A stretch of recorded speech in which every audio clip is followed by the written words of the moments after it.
So what we basically have here is a Brompton copy, and we have a company here in Toronto that's actually doing distribution across Canada, perhaps even North America. So that means that Brompton finally has, after 25 years of its patent's expiration, a real competitor in the North American marketplace. Let's break this bike down and see how good it actually is. So going through the bike from front to back, we can already notice a bunch of interesting choices. First of all, we've got a quick release wheel, which is going to be a lot easier to steal. We don't know quite why they made that choice. The brakes are good. The fenders are pretty decent as well, although you do need that extra mud flap right here to actually keep your feet dry. This fender's not going to do all that much.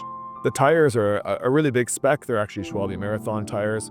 And the rim is double walled, so it's quite strong. Don't have any information yet on the spokes, whether they're stainless steel or whether they're just steel, but that will be important. We just don't want those spokes to rust over time. This is a city that pours a lot of salt. So before we take a look at this bike, it's really important to ask the question, how serviceable is this bike in the long run? We've got a pretty almost carbon copy of the Brompton front carrier block, which of course means that you should be able to carry Brompton luggage here. The problem is, however, is that nothing actually clicks in, meaning that if you hit the right kind of pothole, your Brompton bag can basically just eject right off of the bike. Looking at the clamps here, and this is one of my biggest concerns, is that we don't seem to have replaceable hinge pins here. And this is the kind of repair that you would need on just a normal Brompton every 5 years. Basically, there's a pin on a Brompton bike here that over time just wears out. You're constantly folding and unfolding the bike, and it starts to get a little bit loose. But on this bike right here, it doesn't seem like that's even replaceable. And that's a major concern. That means in 5 or 10 years, you're basically throwing away the frame. I don't see how in any way you can replace this pin. It seems to be completely closed. Going up, love the water bottle holder. This is something Brompton should be doing. So there's a couple moments on this bike right here where Brompton could learn a lesson. This is one. People want to hydrate while they're riding. For most Brompton owners, you usually have like a bag here where you put the bottle, but not all people carry that bag. You know, typically you bring a Brompton inside, so you're not worried about the seat being stolen, but all the same, if you do park your bike outside one night or one day, that's going to be really easy to steal. Really like the clamps, actually. These are quite nice, although we have to remember that Brompton is moving now to the really quick hinge clamp, the self-aligning hinge clamps on most of their bikes for 2026. This right here just seems to be an exact Brompton copy. This right here, though, is a little bit different, and we are concerned here, once again, that were this to break, whether it would be replaceable or not, we're not always convinced that the Brompton parts are retrofit. So the history of Brompton copies isn't really that new, actually. In fact, Brompton's guilty of doing their own copy of their own bike back in the 90s, and it was made by a company in Taiwan called Neobike, and it was an absolute dismal failure. Neobike was awarded a patent for a short period, and in that time, machinery was shipped to Taiwan from Brompton at great cost, and the end consequence was that none of this machinery ended up getting paid for. The bike turned out to be an utter failure, and Brompton looks back at this piece of history as not a success.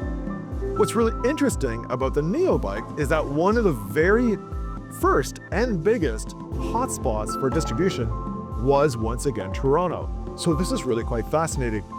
Neobike was distributed locally by a company called Bike Specialties, which is an absolutely legendary store. We don't quite know how they got their hands on this bike. But Bicycle Specialties was selling the Neobike version for about a couple of years, and they were doing quite well with it.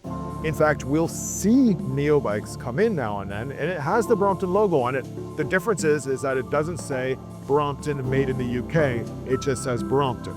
But you can tell it's a Neobike because none of the existing Brompton parts work on it. So it was basically a Brompton copy, but not using the same kind of parts.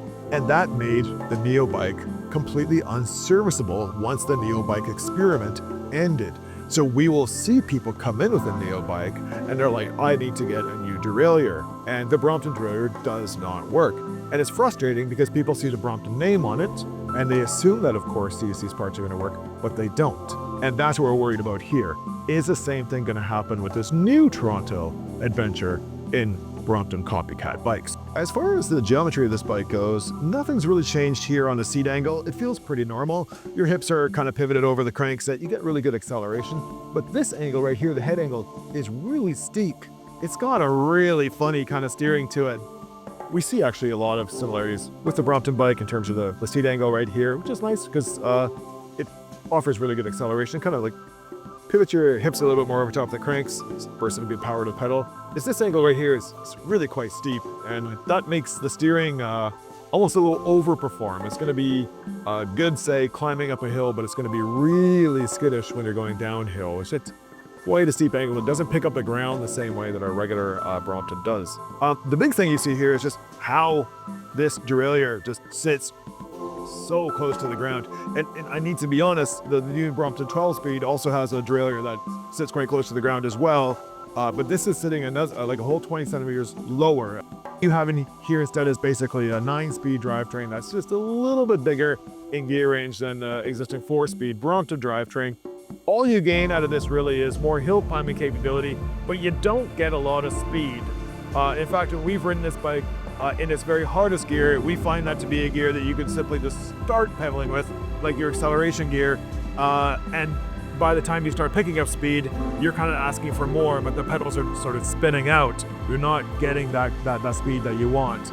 The easy wheels here are kind of on the flimsy side, if I can be honest, and this right here, while it's really cool, it allows for great rolling. This is a product we've experimented with before, and it tends to snap because this does take quite a bit of a beating when the bike is in the kickstand position or the suitcase position. Yeah, this rack looks pretty darn nice. The fender kind of sits sort of high. I don't think it's going to do all that much. We want to see that go down a little bit.